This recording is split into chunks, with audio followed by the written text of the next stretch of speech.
What's up, YouTubers?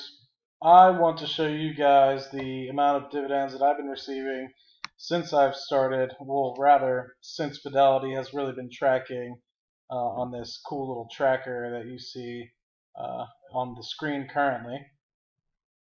So I've been invested, I have had funds invested probably since about August 2013, so this is missing about a year or so of the early time data. But what I really wanted to kind of look at was the beginning balance of where I started. This isn't all my accounts. This doesn't include my 401k, but it does include my individual brokerage account and my Roth IRA. And it doesn't include a couple other small accounts that I have on the side. So really this is only just looking directly at my IBA and my IRA. So getting back to it, started off with just under $15,000 back in late November of 2014. And so what you'll see is total deposits and total withdrawals right in these two columns here, and what the ending balance was by the end of that month. So you have the beginning balance, what changed, market value, how much in dividends, how much fees I paid, deposits, withdrawals, and ending balance. And so then obviously the ending balance gets rolled over to December 2014. So the thing I want to concentrate most on is the amount of dividends that you'll generally see coming in through the door. And you'll immediately see that depending on what I'm invested in, the months can either be really scarce or very large. But the thing I want to concentrate on is, in the very beginning, I only had $15,000. I was getting $13 checks in the mail, $75 checks in the mail. Well, not really in the mail. I directly reinvest my dividends, but you can kind of understand what I'm saying. $21, $11, and then continue to deposit. You start seeing more regular $66, $50, almost 50, and then boom, here's my first $100 month using my individual brokerage account and individual retirement account.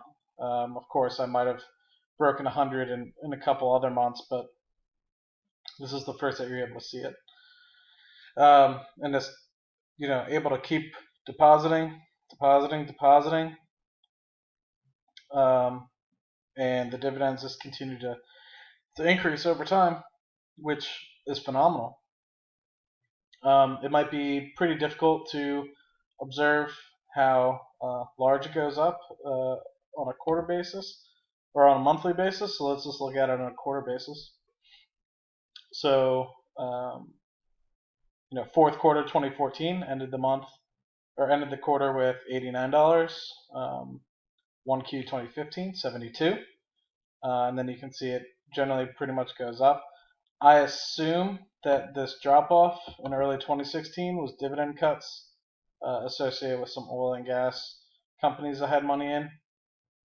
But you can see with the additional capital that I keep putting in, you see a large increase of total dividends coming in. So started off at 89, and I'm already getting about 360 or so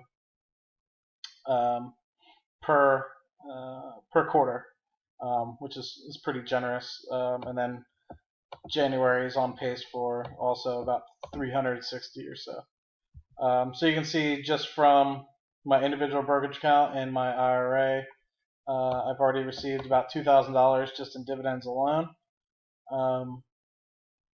I've also gained approximately $2,500 or so in capital gains. So one thing that you can easily see as well is this balance history over to the right, and let's enlarge this for you. But you can essentially see that balance is in blue over time, which is my invested balance, and then same thing with account balance if I didn't invest at all. So I invested heavily in the oil and gas industry. So obviously 2015, early 2016, I was pretty much pretty heavily down. Um, and then you start to see that it continues to go up since a lot of the prices of oil and gas have begun to come back up. So one disclaimer I would say with this, quick little view on yearly, but that doesn't really get to help you see all too much. We can go back to monthly though.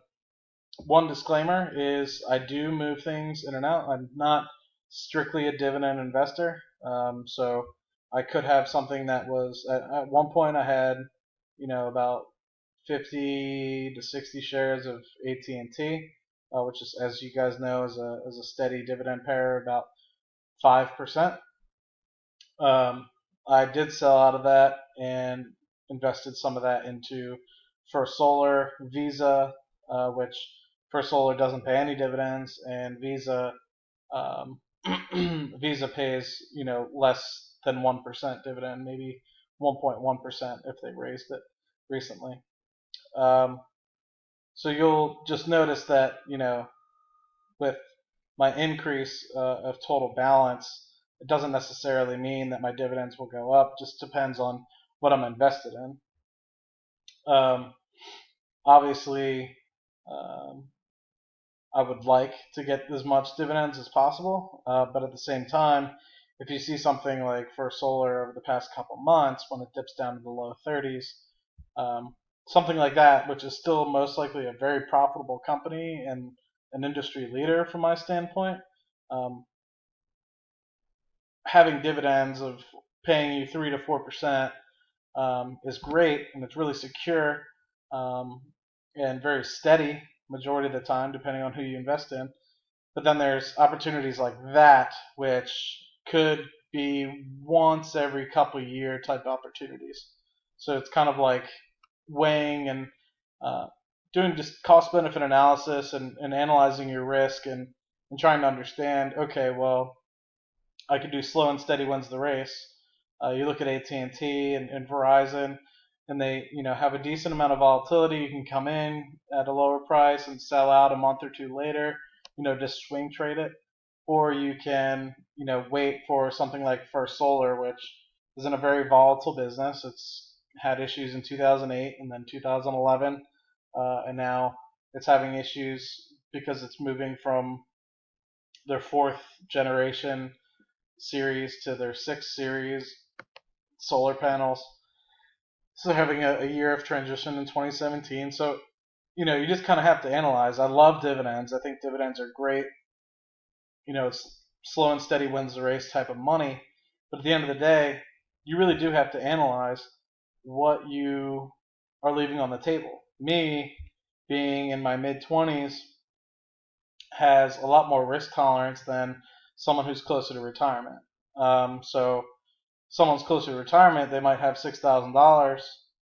They might want to go invest their money in Realty Income Corporation, which is probably going to give them, $20 to $30 a month in steady income, rather than not necessarily gambling for First Solar, but if they're very close to retirement and First Solar, goes down in price, they might not necessarily have the time to wait for them to get their capital back, or they might not necessarily have the time to wait for that to appreciate before they actually start needing to withdraw that money to help them survive in retirement or whatnot. So yeah, I figured I would show you guys this to not necessarily brag or anything along those lines, but to show that you can come up pretty quick with respect to dividends. And this isn't strictly me doing direct all dividends or anything along those lines. This is some shares of companies that have cut dividends. This is shares of companies that have gotten rid of dividends completely. This is shares of companies that have never really had a large dividend at all, or don't pay, have never initiated a dividend. So, examples, like I said, First Solar, Chesapeake. I have 100 shares in Chesapeake, which isn't a lot, but and then companies that have cut drastically. I have some Kinder Morgan, which cut 75%, which you guys are aware of. Um, and what else is there? Seadrill. I started investing in Seadrill when the dividend was 25 cents after they'd already cut it once in half, and then they cut it a second time to 10 cents. So, um, you know, it's things like that that have given me the opportunity. Seadrill. That's another one that I can mention. Bought my first 150 shares of Seadrill at $9, and I went down to $1.50 at one point, and I started accumulating. Now I have, just over 500 shares of Seadrill that only yields me $50 a quarter if it stays yielding whatsoever. And that's something you can just think about. Once in a lifetime almost.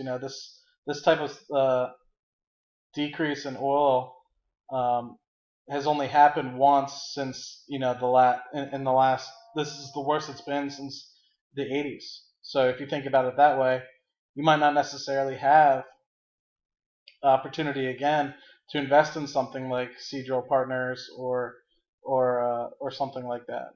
So if you think about it, if Seadrill gets to even half the where they were, my investment would immediately jump to over $7,500 and would yield. Let's say it starts yielding 25 cents again. It'll be yielding me $250. I'm sorry. No, it'll be yielding me $125 per quarter, and I'd essentially be getting a 25% yield on my investment.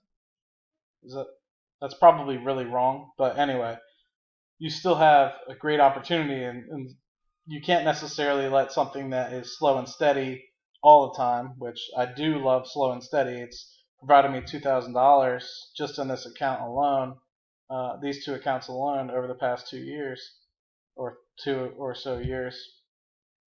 But sometimes you have to take a gamble. Sometimes you see something like Petrobras dropping down to $3. You put $1,500 in, and then a couple months later it jumps up to $5 and you sell, right? Of course, it ended up going up to $12, $13, but that's a different story for a different day. So basically, just wanted to show you guys all this, not all this income. It's not like it's that much, but this income, and start a dialogue associated with it. And love to hear you guys' comments and your thoughts down below. And always feel free to reach out to me. Like I said, don't do this to brag. I more so do it to help learn with others through discussion and interacting with everyone over the internet. So, all right. Hope you guys have a good night. I'll talk to you soon.